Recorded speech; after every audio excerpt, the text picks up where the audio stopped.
Good evening, brother. I wanted to come out here again and film another video for you because long distance in a relationship is just a challenge that, especially as young people, as young men, we often face. Let's be honest. As young people, there are phases where after school, after college or something like that, one partner travels, one partner changes job, whatever it is, right? And we have to go through a phase of long distance. Now, the common sentiment of people is long distance is bad. It's seen as this very bad thing, and through having to go through a lot of long distance phases in the past in my 5.5-year relationship, and even going through one right now, a short one. My girl is just traveling for 5 weeks, right? But still, 5 weeks is a long time. At the end of the day, I've learned a few lessons that would have saved me a lot of time, a lot of pain, and those lessons make it possible for me to, even if this long distance phase would be 5 months long now, I'd still be completely confident that we can do it and that we will do it. And so I want to share these lessons with you. Because, bro, at the end of the day, sure, it feels bad, right? It's a change of routine. It's a change of like how you communicate, how you have to communicate, right? You don't have that physical proximity, you don't have that physical touch, which, if you look at love languages, right, that was one of the 5 primary love languages, and it is my primary love language and my girl's primary love language. I'm German, sometimes I can't talk in English. Hope you don't mind. At the end of the day, it is a challenge. Yeah, it is difficult. And man, the first time we had a long distance phase was, we haven't even been dating for a year back then, right? And I had finished school and I went traveling. The plan was to travel with a friend of mine for 2.5 to 3 months. And man, my girl, that was the first time where I actually saw her like emotional, like tears and all that kind of stuff. And she wouldn't let me go, right? Like she just couldn't let me go, and in the end we finally were able to let go of each other, but it was so difficult in that moment. And we even had our 1-year anniversary apart. I wasn't home for our 1-year anniversary, and that was kind of sad, right? But at the end of the day, same thing happened a couple years later. She traveled with a friend of hers, same time period, like 2.5, 3 months, and that was the first time where I actually felt what she felt in that moment when I traveled, right? Because then I understood like, oh man, she's traveling, she's going to experience all these things, right? And I'm just at home here in my normal routine, working, right? This is a bit fucked. To be honest, I didn't see that as a positive thing. Both of these phases, before they began, I didn't see them as a positive thing. But I want to shift your mindset on that, because you likely don't see this as a good thing. You see this as a very bad thing. But when I look at it, but now looking back, our relationship actually became a lot better through these long distance phases, because we did the right things. We did the right things to actually make our relationship better. It could have gotten a lot worse, I'll be completely honest. It could have gotten a lot worse. But it got a lot better because we figured out how to do the right things. And to be honest, the main thing was this. We just changed how we look at long distance, especially me. Because, to be honest, I got very anxious in my relationship in the past. I have something, or had something back then, rather, called an anxious attachment style. Now I'm at a way more secure place because I figured out how to work through this anxiousness. But back then, man, like I was suffering when we were apart, right? Because I thought, oh man, what if she meets someone? What if she doesn't like me anymore, right? What if she's able to just take a step back from the relationship because she's traveling, and then realize like, I actually don't want this, I actually don't love him anymore.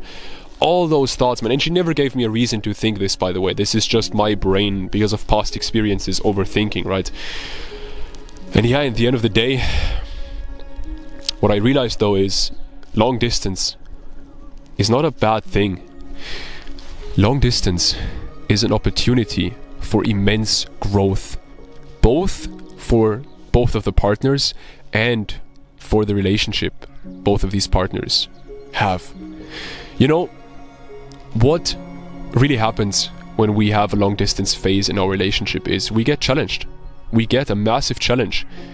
And what does a challenge usually lead to? Well, if we don't tackle it, it leads to downfall. But if we tackle that challenge, if we take that challenge and we try to figure out how we can, succeed in this challenge, then it leads to growth. And for me, both of these phases led to both personal growth in myself and also growth in the relationship, right? You just have to learn. You don't have a choice. If you want to stay with this girl and you have a long distance relationship right now, you have to learn how to communicate well. And not just how to communicate well and like, oh, I love you and all that kind of stuff, but also how to communicate your needs well, right? You have to be able to, you have to learn how to let her know what you need from her during this phase. I had to learn that I need to tell her, like, hey, please call me like a couple times per day, or like text me and like send me pictures, because then I feel more at ease, more secure, then my brain doesn't overthink. That was a huge challenge for me, man. It took me years, literally years. This is the first like longer time that we were apart where we have done this. And in the past, especially when she was gone, when she was traveling, I felt that anxiety. I never told her about it. And that was stupid of me. Very, very stupid. Because at the end of the day, people might say, oh, but you're being vulnerable, that's weakness, and she's gonna lose attraction. Think of it like this. Who's weak? Is it the man who has a weakness but doesn't admit that weakness? Or is it the man who has a weakness, acknowledges that weakness, admits that weakness, and then in the end is able to work through that weakness together with his woman? Who's the more masculine one, huh? Simple. But I didn't know that a couple of years ago, right? Like now it's easy to talk, but a couple of years ago, man, I didn't know this. And so I never communicated my needs to her. And so because of this dynamic where pretty much both of these people, or at least one of those two people, get ripped out of their routine, and of course the other person's routine is massively influenced by that, right? Like usually I'd spend like 2 to 3 evenings with my girl per week. Right now, I'm not doing that, obviously, because she's not here, right? And so your routine gets changed, your whole life changes a bit, and it really is a challenge for the relationship. But if we take that challenge head on, and we see it not as a problem, but as an opportunity for growth, then we can actually make massive progress. And to be completely honest with you, these 2 longer phases of long distance, like 2.5 months, right? At the end of the day, I'll be honest, our relationship wouldn't be where it is right now, wouldn't be as thriving as it is right now, if we didn't have those phases. If we didn't get those opportunities for growth, those challenges, because they led us to growth. We wouldn't have grown without these 2 phases. No problem, no chance.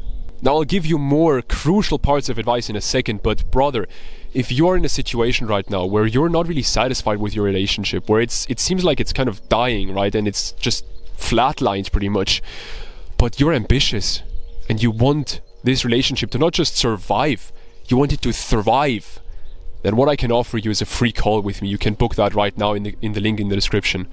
But anyway, brother, what really happened and what few people talk about is this.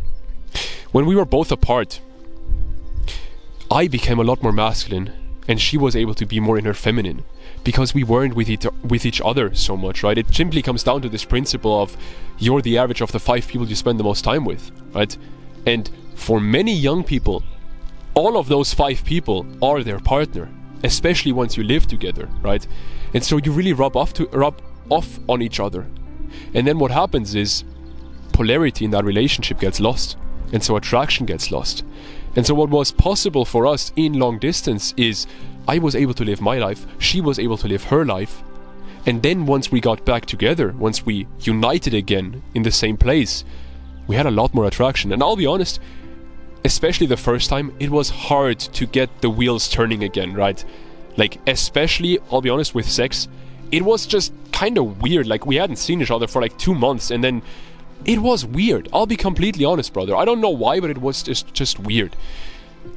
But then once those wheels started turning again, man, the relationship became a lot better and a lot deeper. immediately. Now it's starting to rain again. Every single time I film these videos. Tomorrow the weather should finally get better. It's at end of April, and last video there was snow here. You know, a long distance relationship is, like I said, an opportunity not just to create more attraction, to build a better relationship, but it is also an opportunity for both partners to take a step back, to look at things objectively while not being immersed in that relationship, in that situation, and thinking like, how can we improve this, right? What can we do here? What can we really do to really make this relationship a lot better? And what I often did and still do in these phases is I went on long walks, and sometimes I thought about the relationship, and other times I had a call with my girl during these walks, and we just talked about what she has experienced, what I have experienced, but also about the relationship. The key thing that we did is we didn't put our relationship on hold. We continued working both on each other, and we continued working on that relationship as well, right? We didn't put the things that we had worked on previously, like communication or sex or whatever, we didn't put those things on hold. We continued striving towards building a better relationship because that's what we wanted. And we didn't see a reason why we shouldn't do that. And so through that, like I said, we often made a lot more progress in those phases as opposed to when we were with each other in the same place. I'll give you an example. A struggle that we had a couple of years ago was her getting off birth control and completely losing her period for 8 months. Like, she literally didn't get her period for 8 months because those artificial hormones screwed with her body so much. And what happened then as well was, and you can probably imagine this, she completely lost her sex drive. Her body shut down, right? Her body was in an alarm mode. Like, her body was like, what is happening here, right? And her body, of course, if she doesn't get a period, that means she can't get pregnant, and so also, like, she's gonna lose her sex drive, right? Because her body was like, what's happening here, right? Like, she's young and she's like, she should be fertile, but we're in an alarm state here, right? And when the female body is in an alarm state, of course she's not going to be able to get pregnant, right? And so she didn't get her period, didn't have her sex drive. And that was a challenge, man, I'll be honest. Especially for me, I feel like, because, now honestly not especially for me, especially for her, but also for me. Because at the end of the day, man, there wasn't much happening in that phase. And we made a lot of progress on that when she traveled afterwards. When she was gone for like 3 months. Why? Because both of us were able to detach from that situation a bit, to look at it. We were able to look at it objectively and figure out like, hey, what can we actually do here? Instead of being immersed in those failed attempts of trying to have sex, of trying to get her to turn on, of trying to get her period back, we were able to just step back for a moment and then think about what can we do here. And we made a lot of progress there. Now, brother, if your relationship right now isn't going too well, or it feels like it's kind of dying out, right? But you're ambitious and you really want to make this relationship work, but you don't have all the time in the world to look at all those YouTube videos and listen to all the podcasts and read all the books, and especially not just read those books and listen to those podcasts, but find the right ones that fit to your situation, and you want direct, specific help for your problems, then book a free call with me. In that call, we will go over what you're currently struggling with, what your goals are for that relationship, and then what's holding you back from achieving that goal, from getting to where you are now to where you want to go. And then if it sounds like we're a good fit for each other, and if it sounds like I can help you, then I can tell you what I do and how I can help you. So brother, if you don't just want your relationship to survive and like, just slowly flatline, right? But you want to grow in deeper love in this relationship, and you want to really make this relationship thrive, then book that call with me right now and I'll help you. You have nothing to lose. That call is completely free. Book that right now if you want to. I'll see you in there. And yeah, apart from that, I got another video to film right now, so I won't get out of the rain, but hey, we'll do this. We'll do this. I said to film 2 videos today, and we'll do it. Have a good one, man. Book that call if you want to. I'll see you soon. Bye.